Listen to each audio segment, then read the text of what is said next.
Colonel Walters, now you know why the senior leadership calls this the great place.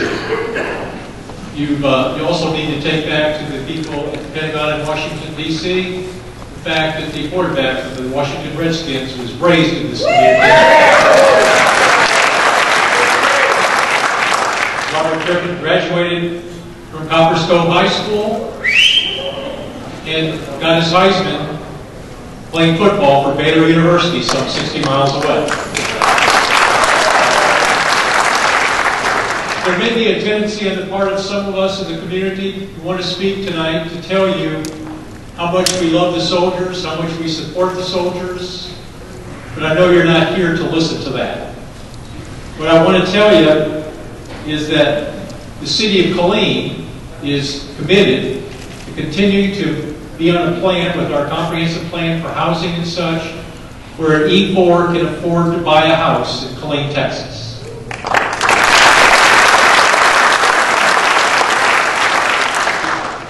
You've heard about many of the quality of life issues, and we're dedicated on the Killeen City Council to providing economic incentives to bring more recreational and entertainment venues to support not only the soldiers at Fort Hood, but the students at our colleges.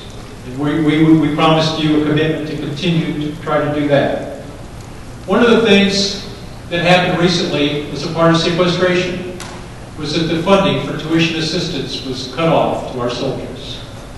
That's something really vital. People like me and a lot of other people in this community use tuition assistance to better ourselves in the military.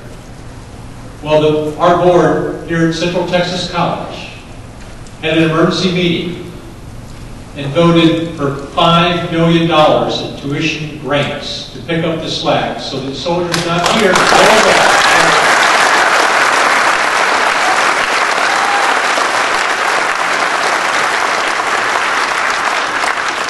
That's not a lot of hat, that's a lot of cat. But I thank you for listening to the presentations this afternoon.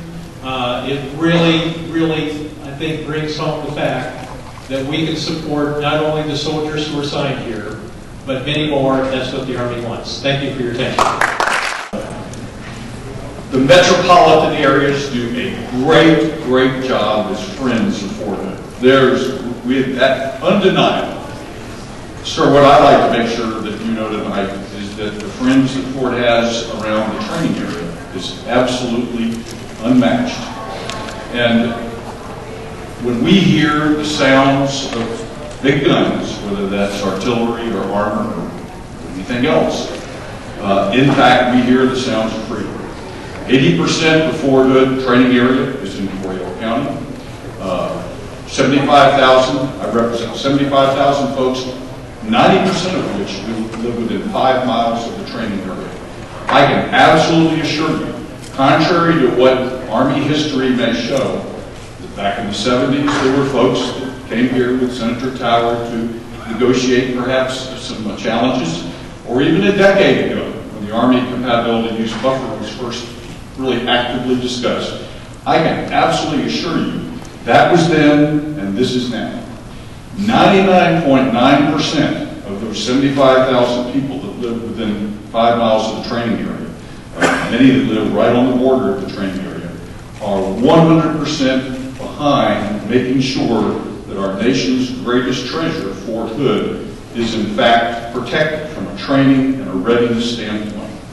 And the reality is that not everybody may agree as to how we go about increasing the training opportunities and the readiness opportunities, but I assure you that in fact those folks that live on the training area around this great installation are 100% behind making sure that we not only sustain what we have in terms of training readiness, but in fact increase that. And we're working aggressively with the Fort Hood leadership in a number of ways that can ensure that that continues to be increased.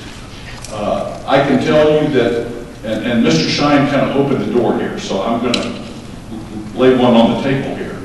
And that is, everybody knows around the Army that there's certainly been challenges in terms of encroachment, in terms of other issues. I can tell you not only is that not an issue here around the training area, around the huge block of the training area. But in fact, as you look at opportunities to be able to train, there's nothing that matches Fort Hood. I was a readiness officer for Forces Command from 86 to 89. Been to every single Forces Command installation and evaluated their training and readiness opportunities. There is nothing. Fort Bliss certainly has a unique training opportunity in terms of brigade level training there, but there's nothing anyplace else in the Army. We don't have anyone that's fighting the way Pinyon Canyon is being looked at right now at Fort Carson. And again, Mr. Shine kind of opened the door here. There's nothing that in fact precludes brigade level training being done in the best environment for the Army from a readiness and training standpoint. And when you look at the opportunities that brings, on Bill's line up there in terms of the red line and the black line as to where we are, any brigade level organization that the Army can look at from a cost effectiveness standpoint and decide where's the best place for that brigade equivalent, there is no place better to put that brigade than Fort Hood, because we already have the resources, we already have the training area for brigade level maneuver training, and we already have 100% support around Fort Hood to include the training area and supporting that increased operational mission. And we thank you very much for being here.